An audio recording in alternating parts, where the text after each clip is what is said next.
ਸਤਿ ਸ਼੍ਰੀ ਅਕਾਲ। India plus USA ਦੇਖ ਰਹੇ ਸਾਰੇ ਦਰਸ਼ਕਾਂ ਦਾ ਮੈਂ ਅਮਨਪ੍ਰੀਤ ਕੌਰ ਸਵਾਗਤ ਕਰਦੀ ਹਾਂ। ਸੰਸਦ ਦੇ ਬਜਟ 2022 ਸੈਸ਼ਨ ਦਾ ਦੇਖੋ ਲਾਈਵ ਟੈਲੀਕਾਸਟ। ਜਨਰਲ ਅੰਬੈਸੀ ਦੇ ਮੱਤੇ ਵਿੱਚ ਯੂਕਰੇਨ ਵਿੱਚ ਰੂਸੀ ਹਮਲਿਆਂ ਨੂੰ ਬੰਦ ਕਰਨ ਦੀ ਅਪੀਲ ਕੀਤੀ ਗਈ। ਯੋਗੀ ਸਰਕਾਰ ਦੀ ਕੈਬਨਿਟ 2.0 ਤਿਆਰ 8 ਬ੍ਰਾਹਮਣ ਹੋਏ ਕੈਬਨਿਟ 'ਚ ਸ਼ਾਮਿਲ। ਕੀ ਅੰਤਰਰਾਸ਼ਟਰੀ ਪਾਬੰਦੀਆਂ ਯੂਕਰੇਨ ਵਿੱਚ ਰੂਸ ਨੂੰ ਰੋਕ ਦੇਣਗੀਆਂ? पीएम मोदी ने लाइव प्रेस कॉन्फ्रेंस ਨੂੰ ਸੰਬੋਧਨ ਕੀਤਾ। आओ शुरुआत करते हैं आज इस पहली वड्डी खबर तो।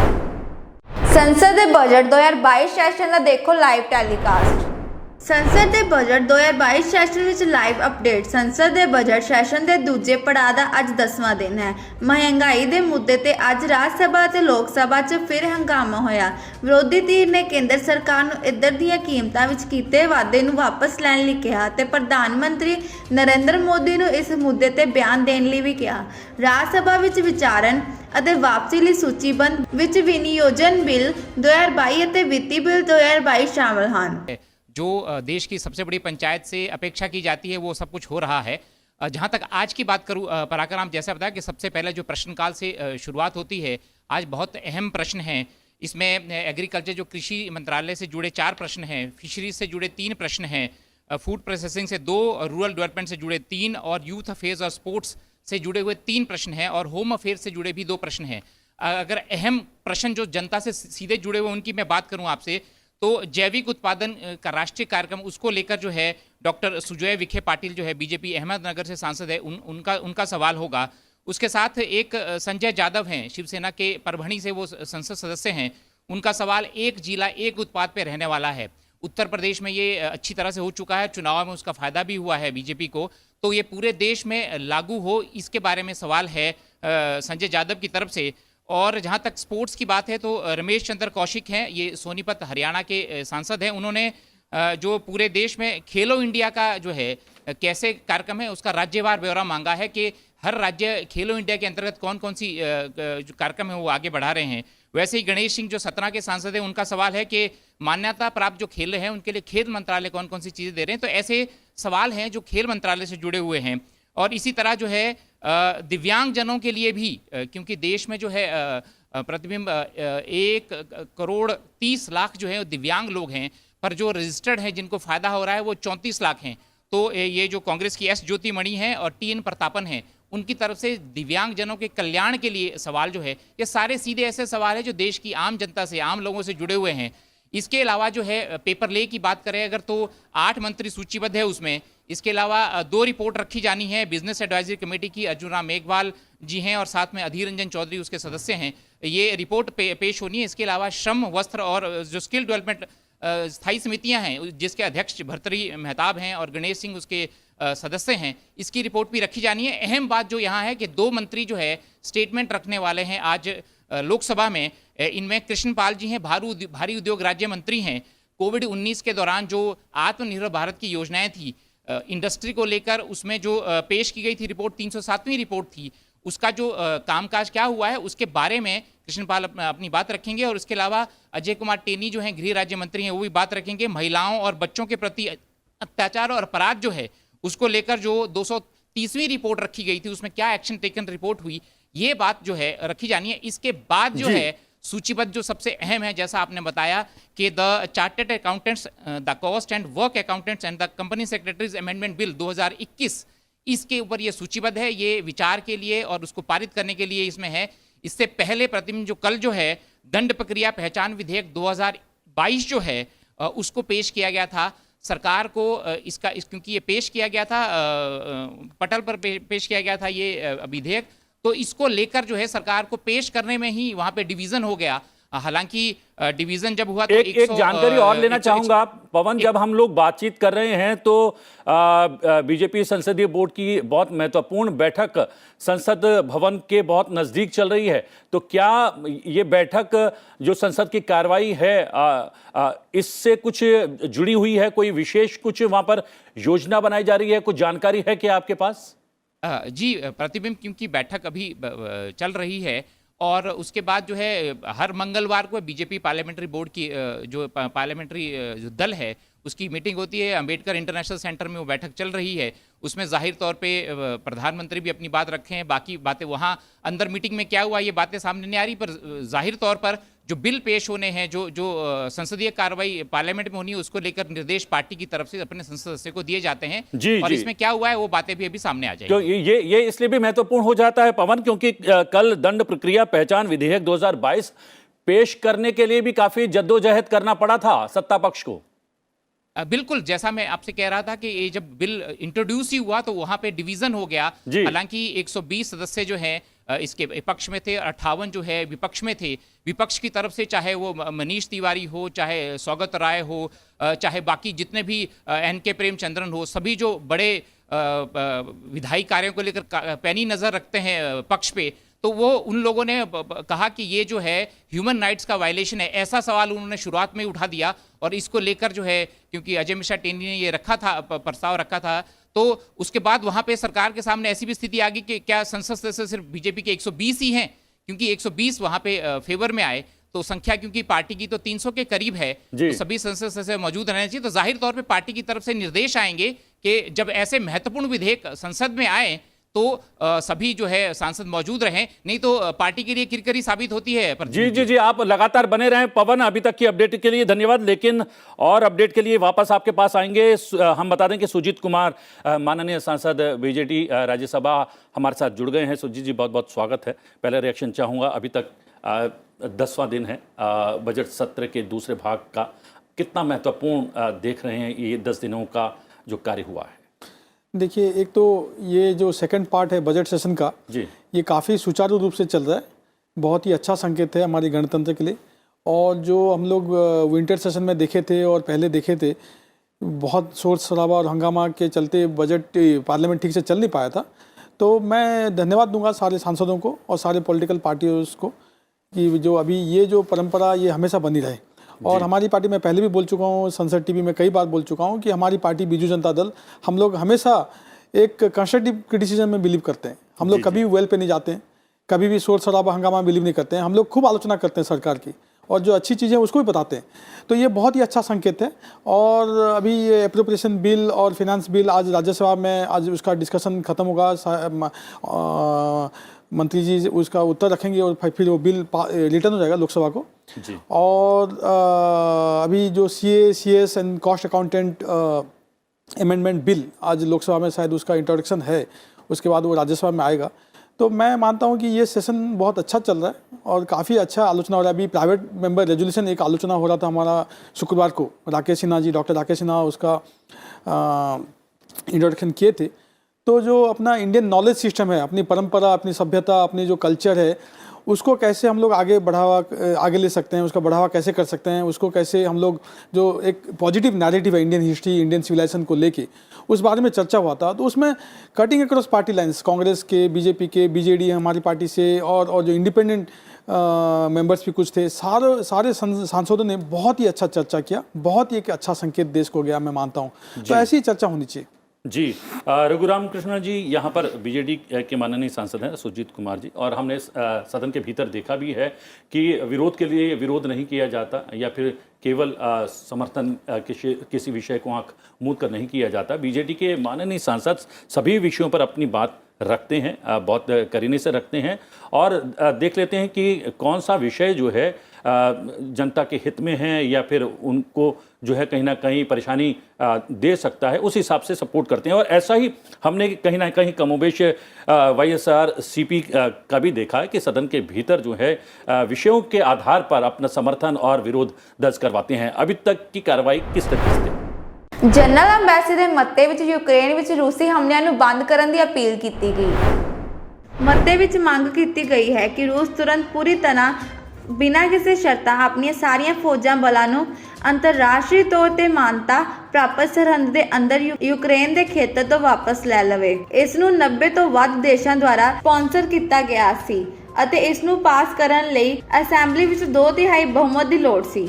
Beginning of the Russian invasion 1 month ago, the war has led to the senseless loss of thousands of lives, the displacement of 10 million people, mainly women and children, the systematic destruction of essential infrastructure, and skyrocketing food and energy prices worldwide. This must stop. The United Nations is doing everything in its power to support people whose lives have been overturned by the war. In the past months, beyond their support to refugee hosting countries, our humanitarian agencies and their partners have reached nearly 900,000 people, mainly in eastern Ukraine, with food, shelter, blankets, medicine, bottled water, and hygiene supplies. There are now more than 1,000 United Nations personnel in the country, working via 8 humanitarian hubs in Dnipro, Vinnytsia, Lviv, Uzhhorod, Chernivtsi, Mukachevo, Luhansk, and Donetsk. The World Food Programme and partners reached 800,000 people in the past months and are scaling up to reach 1.2 million people by mid-April. The World Health Organization and partners have reached more than 500,000 people in the most vulnerable areas with emergency health, trauma, and surgery kits. Just today, a convoy of trucks brought food, medical, and other relief supplies from WFP, WHO, UNHCR, UNICEF to Kharkiv to be delivered by our national partners to thousands of people in hard-hit areas. Our agencies and partners are procuring vital supplies and setting up pipelines for deliveries throughout Ukraine in the coming weeks. But let's be clear. The solution to this humanitarian tragedy is not humanitarian. It is political.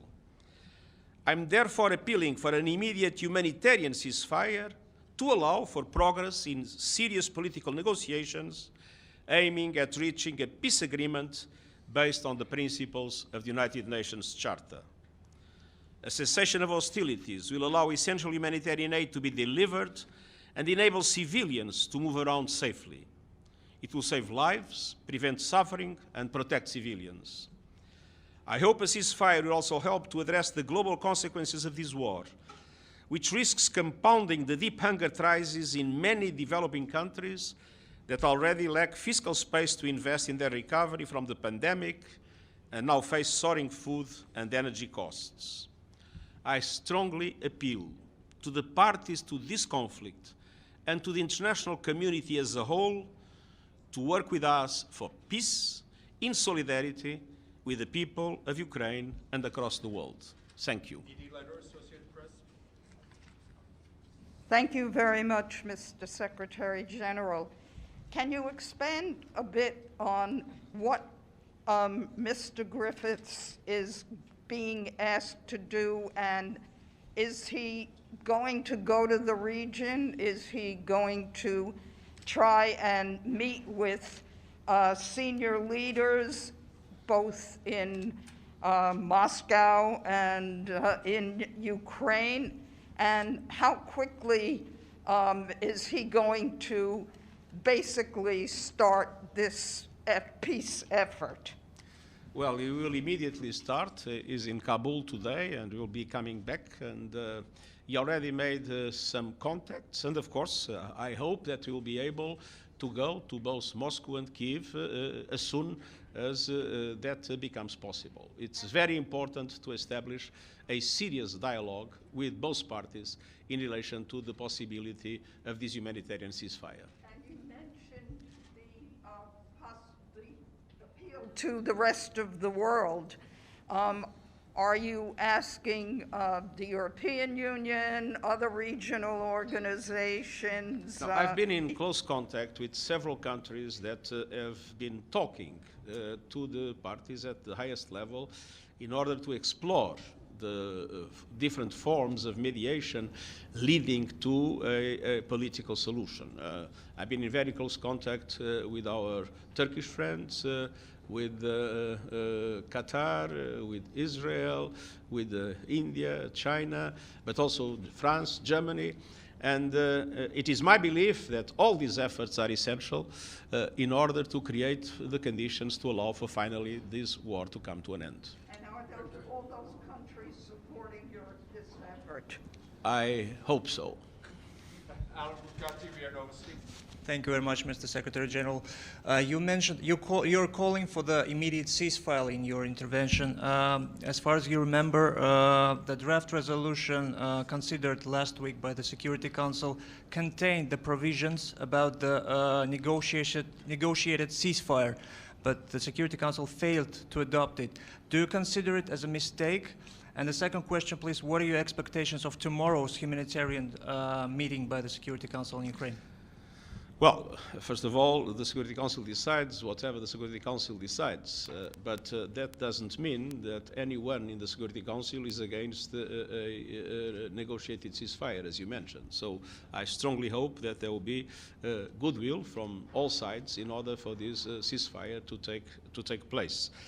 And I believe the briefing tomorrow will be a humanitarian briefing about the humanitarian situation. As far as I know, there will be elements of our humanitarian agencies that will be briefing the Security Council.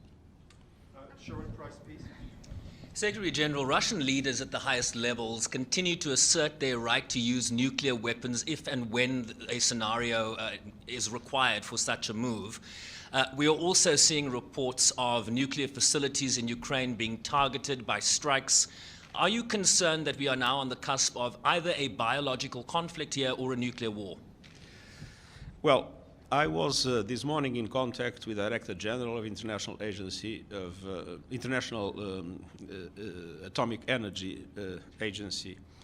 And there will be a number of very important initiatives by IAEA in the next few days in order to guarantee the security of the nuclear facilities inside Ukraine. And I know that there is a very close contact of Rafael Grossi to both the Russian and the Ukrainian authorities on this, and he has my full support in the initiatives that we'll take in the next few days. On the other hand, I can't imagine the possibility of having a nuclear, a biological, or a chemical war in this scenario. That would be would be something that I believe will be avoided. It must be avoided. Thank you. It's Pamela Falk from CBS News, Secretary General. Is there any reason you have to believe that a ceasefire is actually being agreed to by the two sides, by Russia in particular? And is there any way the UN can enforce that if a ceasefire comes into play? Thank you. Well, as a matter of fact, I've been hearing in different positions taken by both the Ukrainians and the Russian Federation in the motion that was presented to the Security Council reference to a ceasefire. So I think this is the moment in which ਯੋਗੀ ਸਰਕਾਰ ਦੀ cabinet 2.0 ਤਿਆਰ 8 ਬ੍ਰਾਹਮਣ ਹੋਏ cabinet 'ਚ ਸ਼ਾਮਿਲ।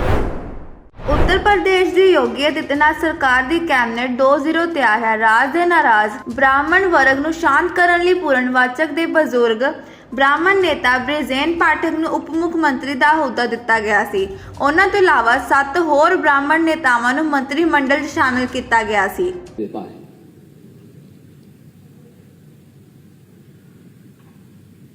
ये संदेश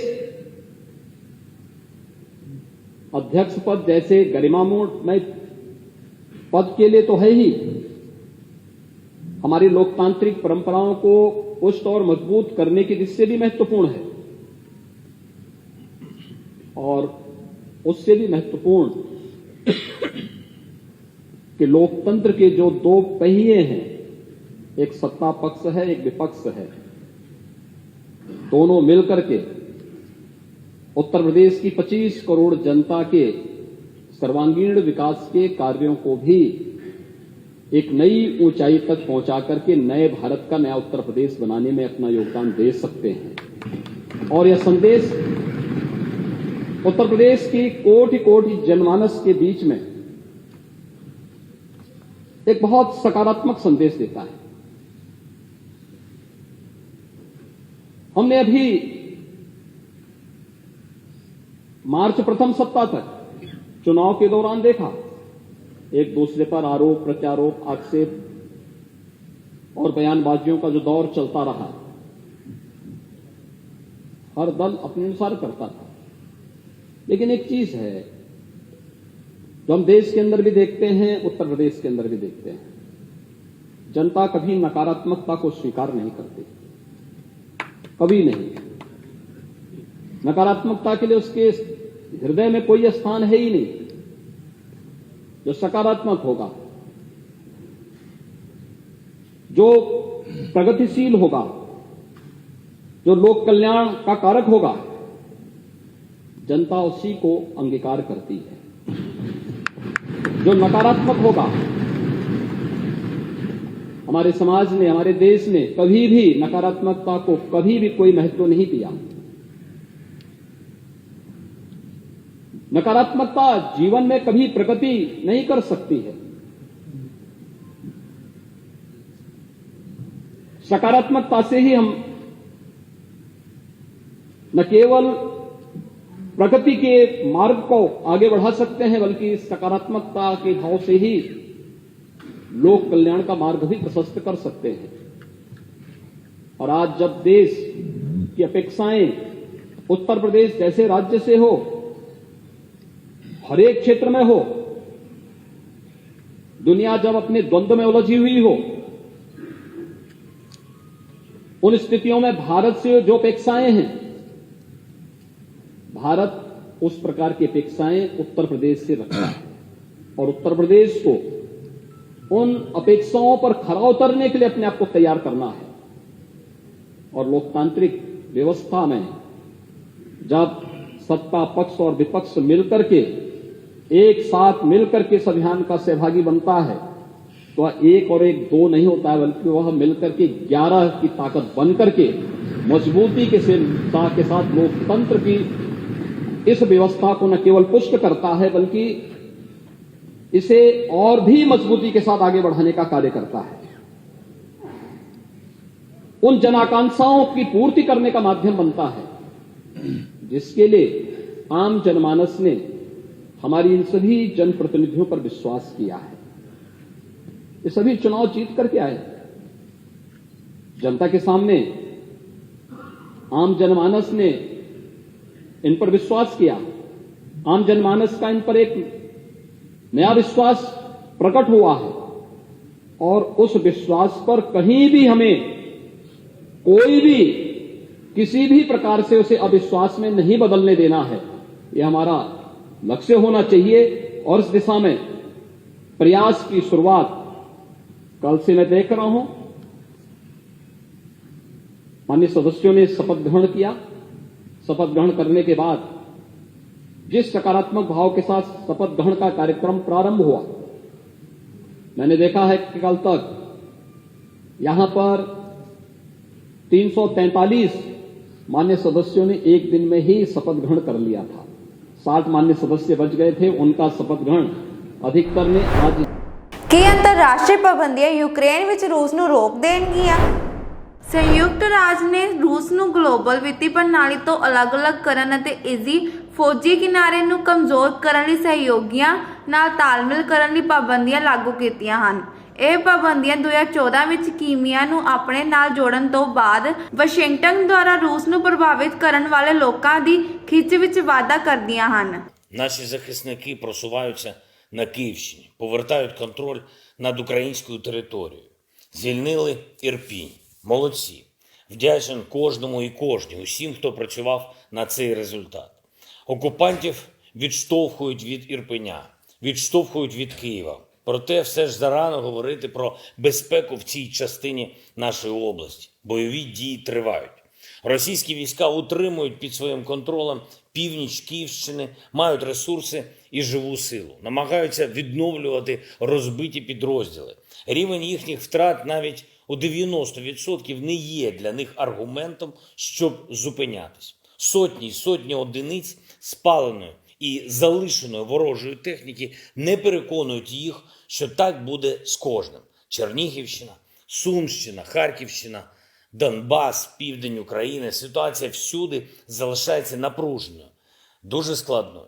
Це безжальна війна проти нашого народу, проти наших людей, проти наших дітей. Станом на цей день відомо про загибель 143 дітей. Маріуполь так і залишається заблокованим. Російські війська не дали організувати сьогодні жодного гуманітарного коридору, не дали тишу. Тому ситуацію зараз треба сприймати врівноважено, мудро, наскільки це можливо, без надмірної ейфорії від успіхів, але й без самонакручування. Нам ще потрібен час, нам потрібна зброя, ми повинні боротися, повинні терпіти. Нам не можна випалювати емоції зараз, не можна завищувати очікування, просто щоб не перегоріти. Говорив сьогодні з лідерами держав-партнерів. Був дуже активний дипломатичний день. Прем'єр-міністр Британії Джонсон, прем'єр-міністр Канади Трюдо, канцлер Німеччини Шольц, прем'єр-міністр Італії Драгі та президент Азербайджану Ільхам Алієв домовились з Британією про ще більшу підтримку нашої оборони і посилення санкцій проти Російської Федерації. Канада також підтримує більш жорстке реагування світу на катастрофу, створену російськими військами в українських містах. В розмові з канцлером Німеччини Шольцем також приділив значну увагу необхідності посилити санкційний тиск на Росію. Подякував президенту Азербайджану за надану Україні гуманітарну підтримку. Проінформував про стан справ на територіях нашої держави, куди зайшли російські війська. Італія погодилась стати одним із гарантів безпеки України у відповідній новій системі гарантій, яку ми опрацьовуємо. PM Modi ਨੇ live press conference ਨੂੰ ਸੰਬੋਧਨ ਕੀਤਾ।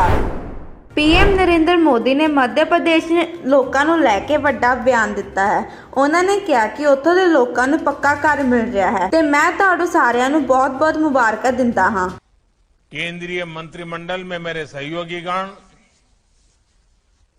मध्य प्रदेश सरकार के मंत्रीगण, संसद के मेरे सहयोगी, मध्य प्रदेश के विधायकगण, अन्य महानुभाव और मध्य प्रदेश के मेरे प्यारे भाइयों और बहनों, आज मध्य प्रदेश के लगभग 5.25 लाख गरीब परिवारों को उनके सपनों का पक्का घर मिल रहा है। कुछ ही दिन में नववर्ष विक्रम संवत 2079 शुरू होने जा रहा है। नववर्ष पर नए घर में गृह प्रवेश, ये अपने आप में ये जीवन की अनमोल वेला है। मैं इस समय आप सबको बहुत बहुत शुभकामनाएं देता हूं।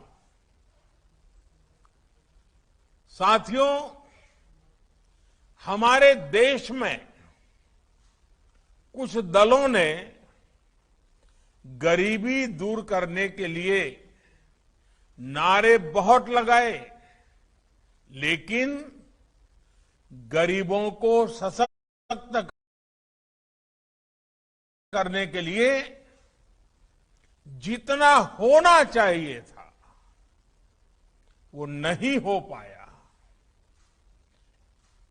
और ये मेरा विश्वास है कि एक बार जब गरीब सशक्त होता है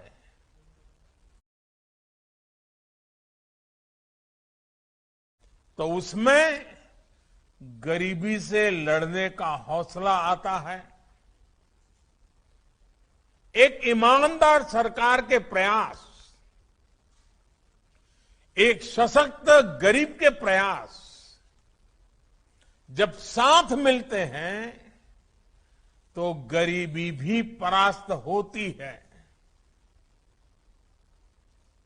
इसलिए चाहे केंद्र में बीजेपी की सरकार हो या राज्यों में बीजेपी की सरकार है, सबका साथ सबका विकास के मंत्र पर चलते हुए गरीब को सशक्त करने में जुटी है।